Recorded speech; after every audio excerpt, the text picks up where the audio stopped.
siempre estamos en constante cambio. El cambio es constante, es un constante en nuestra vida, es un constante en la sociedad. Ahora se nos han venido cambios forzosos. De un día para el otro, todos, o en su gran mayoría, nos tuvimos que confinar y aprender a trabajar y a comunicarnos y a interactuar como lo estamos haciendo ahora. Y lo pudimos hacer. Y el mundo no se paró. Tuvo, claro, momentos más complejos que otros, pero el mundo no se paró. Pero de aquí para adelante, mucha gente habla, el mundo va a ser diferente, la pandemia nos cambió y debemos sacar lo mejor de esto. ¿Tú crees que en este entorno que debemos gestionar mejor el cambio, vamos a lograr efectivamente hacer cosas diferentes y mejores de las que veníamos haciendo antes de esta pandemia? René, depende mucho de la actitud de la persona, es decir, depende de la manera en la que cada uno se relaciona con lo que le sucede. Es decir, nosotros sabemos perfectamente que la relación es la base de todo. Como, por ejemplo, vamos a tomar un entorno universitario como es vuestra prestigiosa universidad. Cuando uno va a clase, un estudiante va a clase, pues habrá estudiantes que se relacionan con esa asignatura de una manera radicalmente distinta de cómo se relacionan otros. Unos van con hambre de conocer, unos van con hambre de descubrir, unos van con hambre de aprender y otros a lo mejor van con hambre sencillamente de pasar el examen y tener un aprobado, ¿no? Entonces, la relación es la clave. El desafío es relacionarse con una realidad que no es agradable. Yo, por mis 26 años de trabajo como cirujano, lógicamente he visto miles de enfermos y ningún enfermo hace frente a una realidad agradable. La enfermedad nunca es agradable. Nosotros sí hemos visto, y esto está muy documentado, cómo la forma en la que se relaciona un enfermo con su enfermedad tiene un impacto radicalmente distinto y un impacto enorme en la progresión de la salud. Si yo me relaciono con la enfermedad desde la aversión, desde el enfado, desde la resistencia, desde esto no lo quiero en mi vida, se producen, y esto está muy documentado, una serie de cambios bioquímicos que perjudican, dañan al organismo siempre, sea la enfermedad que sea. En mayor o menor grado, siempre daña al organismo. Si yo reconozco que esa realidad, aunque no la hubiera elegido, ahora es parte de mi vida, es una nueva realidad, y abrazo esa nueva realidad con esa disposición a encontrar algo valioso, algo que valga la pena, en medio de tanta dificultad, mi organismo responde de una manera totalmente distinta. Pero fíjate, no solo mi organismo en su conjunto, mi sistema de defensa, mi corazón, es que funciona radicalmente distinto el cerebro humano. Cuando una persona abraza una realidad, el cerebro humano cambia la forma en la que trabaja y es más fácil que veas la oportunidad en medio de la dificultad. Si yo rechazo esa realidad porque lógicamente es rechazable, no estamos hablando de lo lógico, estamos hablando de lo que es lo inteligente. Si yo rechazo esa realidad porque no me gusta, es curioso porque el impacto que tiene en el cerebro es de tal nivel que aunque la oportunidad me pase delante de los ojos, ni siquiera la podré ver. Los ojos mandarán la información al cerebro, pero el cerebro está en otras cosas. El cerebro no está buscando una oportunidad, el cerebro está rechazando una realidad que no le gusta.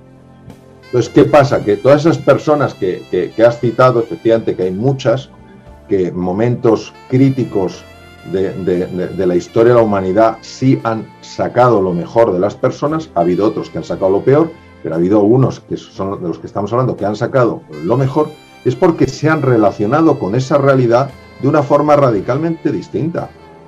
Y entonces activamente han visto cómo transformar ese peldaño que muchos veían, esa piedra que muchos veían como un obstáculo, en un peldaño para subir una escalera. Y esta es la diferencia. La actitud es mi disposición. Y esto que parece una tontería o puede parecer muy básico, es la base de todo. Es la base de todo. Porque es la manera en la que yo construyo una realidad. Fabuloso. Aquí has dicho conceptos muy interesantes. Unir la razón, la ciencia con la razón, y es algo que tú tienes esa capacidad por tu formación de cirujano, de médico, y ahora en este ámbito tan fascinante del liderazgo, de la gestión de cambio, del bienestar. Entonces, unir lo uno con lo otro pues es fundamental. Y algo que has dicho fundamentalmente también es la actitud, y eso es algo que el líder debe tener, es decir, frente a un momento adverso, complejo, ¿qué hago? ¿Lo rechazo, lo niego o lo acepto y lo afronto? Que es básicamente lo que hay que hacer todo el tiempo, y eso son decisiones que uno toma en la vida todo el tiempo. Entonces uno se puede convertir en el día a día en un líder definitivamente, asumiendo las realidades y tratando de sacar y ver más allá de lo que está ocurriendo en este momento. Creo que es algo fundamental. Como te decía, el tema del cambio constante que tenemos ahora nos va a llevar a seguir actuando y profundizando en estas características de los líderes, ¿no? Y aquí también surgen otros conceptos, que es la autoridad, el poder y el influir, ¿no es cierto? Porque, claro, un líder tiene autoridad, definitivamente, o debe ganarse esa autoridad, yo creo que más bien es así. Y ahí ¿cómo relacionar estos temas, autoridad, poder, liderazgo, para lograr este acompañamiento y llevar adelante a las personas y a las organizaciones en estos momentos tan complejos que vivimos? El poder lo da la posición. El poder potestas lo da la posición. La capacidad que tienes por tu posición de premiar y castigar. Un padre, una madre, una familia tienen poder. Tú, como director general, tienes poder. Ocupas un puesto muy relevante en la universidad. Tienes poder. Pum, pum. La autoridad no la da el cargo. La autoridad la dan las personas. La dan las personas cuando tú te conviertes en una referencia. Esta es la primera distinción. Entonces, cuando la gente te sigue por poder, te sigue por miedo. Cuando la gente te sigue por autoridad, te siguen porque quieren seguirte. Ese es el primer tema. Entonces, quien tiene poder y no tiene autoridad, manda, pero no es capaz de influir si no tuviera ese cargo. Quien tiene esa autoridad, aunque no tenga cargo, puede influir porque se ha convertido en una referencia. Entonces, no tenemos que confundir lo que es la posición con lo que es la naturaleza esencial del liderazgo.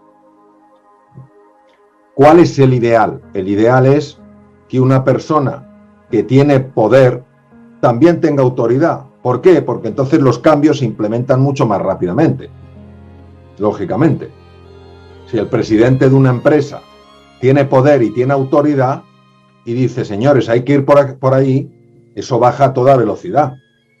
Si el presidente de una empresa tiene poder y no tiene autoridad, y el jefe de un departamento tiene poder y tiene autoridad, ese departamento irá muy bien. Ahora tardará mucho más en extenderse esa influencia positiva, ese impacto por el resto de la empresa.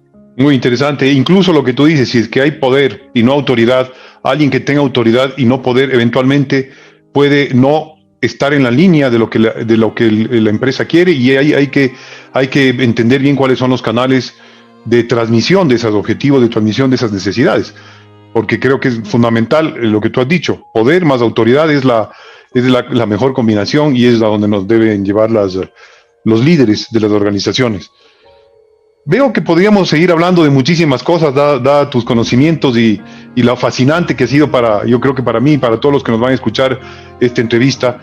Sin embargo, yo, en honor al tiempo y al tuyo sobre todo, ¿qué mensaje final nos dejarías ahora en estos momentos que estamos viviendo? En cuanto al liderazgo, en cuanto al cambio, y acompañar estos temas con el bienestar de las personas, con tratar de que las personas esta realidad que estamos viendo ahora ha afectado mucho el bienestar familiar, el bienestar personal, sea por las condiciones mismas de trabajo, por las condiciones económicas que estamos viviendo. Todo eso ha tenido un impacto complicado en la salud y el bienestar de las personas. ¿Cómo concatenar estas cosas? Liderazgo, cambio y bienestar. Bueno, algunos mensajes que en mi experiencia se ajustan a cómo funciona la realidad. Primero, querer es poder solo si quieres hacer. A veces me preguntan, ¿es verdad que querer es poder? Yo no sé lo que es verdad. O sea, yo sé lo que es verdad para mí, no digo lo que es verdad en general. Querer es poder solo si quieres hacer. Es decir, hay mucha gente que quiere que las cosas pasen y tal cual, pero no está dispuesta a hacer nada. Es decir, primer tema, para resolver el desafío al que nos estamos enfrentando todos, no podemos tomar el papel de una víctima. Que lo resuelvan otros, que lo hagan otros. Yo soy muy pequeñito y soy muy pequeñita, ¿yo qué voy a hacer? Tenemos que tomar responsabilidad. Ese es el primer mensaje. Decía Helen Keller, esta niña que se quedó ciega, muda y sorda a los 16 meses de edad y que, sin embargo, se graduó con honores en 1908 por la Universidad de Harvard, decía, solo soy una, no lo puedo hacer todo, sí puedo hacer algo. Yo jamás renunciaré a lo que puedo hacer. El primero, responsabilidad. En segundo lugar, confianza. Vamos a ver. Yo creo profundamente en la dimensión espiritual de la existencia. Creo profundamente. Creo que no estamos solos. Creo que este universo no es azaroso. Creo que este universo no es sencillamente caótico y que las cosas pasan porque sí. Entonces, ¿a qué me refiero? Me refiero a lo que decía Søren Kierkegaard. El ser humano es una síntesis entre lo temporal y lo eterno. Lo que quiero decir es que si una persona, a pesar de las dificultades, a pesar de la dureza de la prueba, a pesar de los pesares, elige cada día, no porque lo sienta, sino porque lo elige, vivir con un poquito de ilusión, vivir con un poquito de confianza, hay cosas que se ponen en marcha que no son comprensibles desde nuestra limitada razón y que, sin embargo, sí allanan el camino de esa persona. No hablo porque lo piense, lo hablo porque lo he vivido, lo he visto. Entonces, no es el que se lo cree, es el que lo ha humildemente verificado. Entonces, ¿qué quiero decir? Que de la misma manera que no estamos solos, y es el momento más importante en el que esto se note, la solidaridad, el cuidarnos unos a otros, el ocuparnos unos a otros y no sencillamente la expresión que se ocupen de mí y yo de qué me ocupo. También una confianza más nuclear, más central, en que no somos sencillamente agentes pasivos de lo que sucede, sino que con nuestra forma de pensar, de sentir y de actuar, estamos teniendo un impacto mucho mayor del que imaginamos. El gran inventor, probablemente de los más grandes inventores que han existido, Nikola Tesla, dijo, si queremos entender los secretos del universo, hay que empezar a hablar un poquito más en términos de energía, vibración y frecuencia. Cuando una persona activa esa ilusión, porque se siente un poco, al menos, protagonista de lo que le sucede, eso no se queda dentro de la persona. Eso sale fuera de la persona y se manifiesta de múltiples maneras verdaderamente sorprendentes, que llevan no solo a esta sorpresa, a este asombro, sino a una profunda gratitud.